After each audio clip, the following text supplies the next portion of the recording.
Hi, I'm Jim Ward of the Middle Country Public Library, and I'd like to welcome you to another episode in our History Bite series. Today we will discuss the first televised presidential debate between Senator John F. Kennedy and Vice President Richard Nixon on September 26, 1960. The importance of the event cannot be underestimated. Before 1960, there were candidates who debated. Abraham Lincoln and Stephen Douglas were 19th century examples, and there were candidates who were on radio. There were candidates who went out on the trail and stumped for votes, appearing in public at prearranged events or at whistle-stop tours on trains. But most voters never had a chance to see candidates in a close, personal way, giving them the opportunity to form an opinion about the next president based on their looks, their voice, and their opinions. Before the 20th century, candidates didn't really do much public campaigning for the presidency. Posters, slogans, and pamphlets became popular by the middle of the 19th century, but the lack of mass communication technology limited the usefulness of in-person events. The advent of radio kicked off the broadcast media political campaign in the 1920s, and politicians became masters of the medium. In the early to mid-1950s, the number of American households with at least one television set skyrocketed, and by the 1956 presidential election, they were in just about two-thirds of all homes. That year, a student at the University of Maryland named Fred Kahn began a campaign to engage the two major presidential candidates, President Dwight Eisenhower and Democratic nominee Adlai Stevenson, to debate the issues of the day on national TV. Kahn was a Holocaust survivor and thought it was important for Americans to be engaged with the political process. The public campaign fell short in '56, but it planted the seed for a debate that came to fruition in 1960. Going into this first televised debate in 1960, Nixon was the favorite to win the election. He had been President Dwight Eisenhower's vice president for 8 years. Nixon had shown his mastery of television in his 1952 Checkers speech, where he used a televised address to debunk slush fund allegations and secure his vice presidential slot by talking about his pet dog, Checkers. Nixon had also bested Soviet leader Nikita Khrushchev in the famous kitchen debate. Late in the summer of 1960, Nixon injured his knee during a visit to Greensboro, North Carolina. He didn't feel much pain at first, but the bruise wound up getting infected and sent him to the hospital for several weeks. He lost 20 pounds during his forced sidelining, and when he hit the road again, he was weak, pale, and exhausted looking. Sensing that he was falling behind, Nixon doubled down on intense campaigning, traveling the country and putting his weakened body through more physical strain. He caught the flu in St. Louis and wound up hurting his knee again, and yet he insisted on continuing his punishing campaign, meeting voters and appearing at events up through the afternoon of the debate. Kennedy was the photogenic and energetic young senator from Massachusetts who ran a calculated primary campaign to best his chief rival, Senator Lyndon Johnson.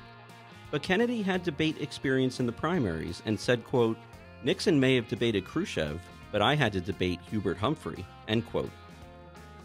Kennedy knew the power of television.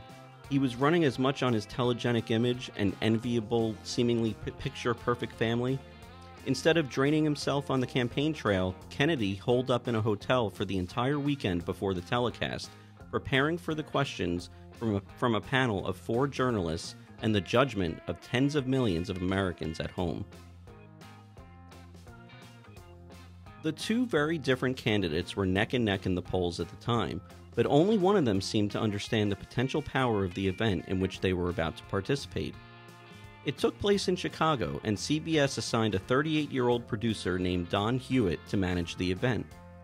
Hewitt went on to create 60 Minutes for CBS. The highly promoted event would preempt The Andy Griffith Show and run for an hour. Hewitt had invited both candidates to a pre-production meeting, but only Kennedy took up the offer.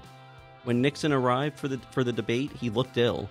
The vice president then re-injured his knee as he entered the TV station and refused to call off the debate.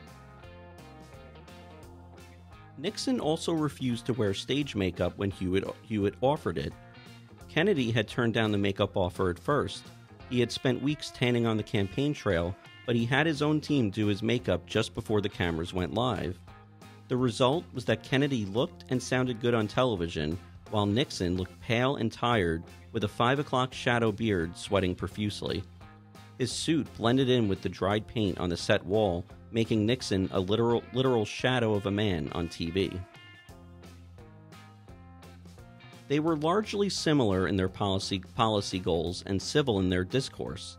Kennedy proposed a healthcare system that looked similar to what would become Medicare, while Nixon touted his experience in the executive branch. They were, from all accounts, reasonably matched in their mastery of the issues. Nixon even said that they shared many of the same aims in his closing remarks. But for however similar they sounded, their presentation was quite different. Many people who listened to the debate on the radio thought Nixon had won the debate, but others who watched on television thought Kennedy had won the debate. Viewers at home took notice, as did the people in the television studio. Howard K. Smith, who hosted the event, said the difference between the two men's presentation was stark. "I gave Nixon 18.5 points to Kennedy's 18, so I gave it to Nixon. But I couldn't see them," he said in an interview years later. "They were ahead of me, facing the camera that way, so I was listening to it on radio as it were. Later, when I went back and saw it replayed, I could see that Kennedy swept it. He just looked so enchanting." The next day, polls showed Kennedy had become the slight favorite in the general election, and he defeated Nixon by one of the narrowest margins in history that November. Before the debate, Nixon led by 6 percentage points in the national polls. Years later, Nixon would look back on the debates as the events that sunk his candidacy in 1960. He probably knew it even then, he wrote in his memoirs that, quote, "After the program ended, callers, including my mother, wanted to know if anything was wrong."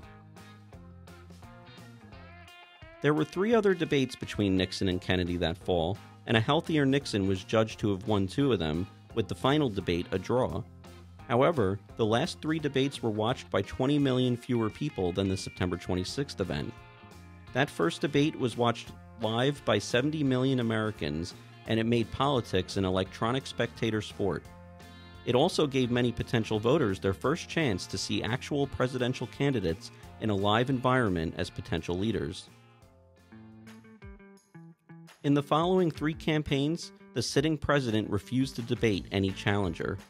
It was Gerald Ford in 1976 who established the current tradition of televised presidential debates in every general election. Ford became the first sitting president to take part in a televised debate.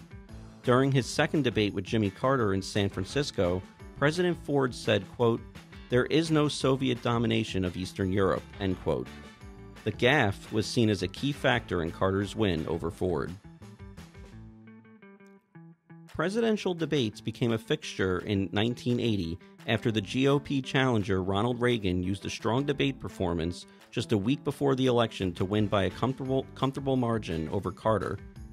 After that, television became the dominant medium for presidential politics and ushered in the era in which we now live. I'd like to thank you all for joining us for today's episode. If you enjoyed it, click like, and if you watched on YouTube, hit subscribe. Thanks so much, and we'll see you all next time.